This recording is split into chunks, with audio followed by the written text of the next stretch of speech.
आपल्यासोबत राज्याचे माजी मंत्री व राष्ट्रवादी काँग्रेसचे आमदार धर्माबा आत्राम आहे। स्थानिक स्वराज्य संस्थेच्या निवडणुका आहे आणि गडचिरोली जिल्ह्यामध्ये तुमची जय्यत तयारी आहे, कशा प्रकारे तयारी सुरू आहे? नाही, तयारी म्हणजे आमचा तयारी इथे सुरू आहे, कारण की आता महायुती असल्यामुळे ते सगळं तिन्ही पक्षाचा विचारविनिमय करून पुढे काय करता येईल त्या दृष्टिकोनातून विचार केला जाईल। परंतु आता लोकांचा आता उत्सुकता वाढलेला आहे। सरकारमध्ये तिन्ही पक्ष असल्यामुळे सगळ्यांचा इच्छा आहे की आम्ही सगळे उभं झाले पाहिजे।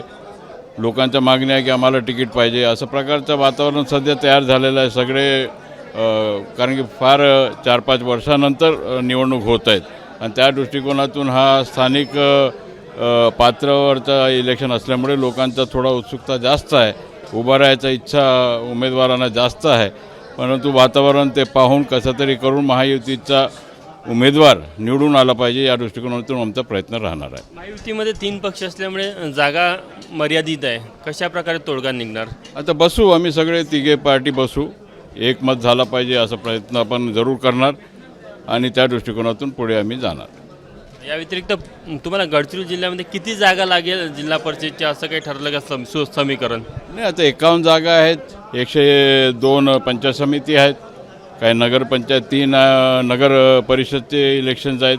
तर या सगळं वाटणी कसं होईल काय होईल आता बसल्यानंतर ठरेल। तुमचं असं म्हणणं आहे की आपण स्वतंत्र गेलं तर पक्षाची ताकद मजबूत होते, कार्यकर्त्यांना संधी मिळते? तिन्ही पक्षांना आपलं ताकद वाढवायचं आहे, तर त्या दृष्टिकोनातून काय होईल आता ते सगळे तिघे बसल्यानंतर कळेल। स्वबळावर एक चांगला पर्याय राहील असं वाटतं का तुम्हाला? ते तुमचं मत आहे, परंतु आम्ही सगळे विचार करून पुढे जाऊ। हे होते राज्याचे माजी मंत्री धर्माबाबा आत्राम।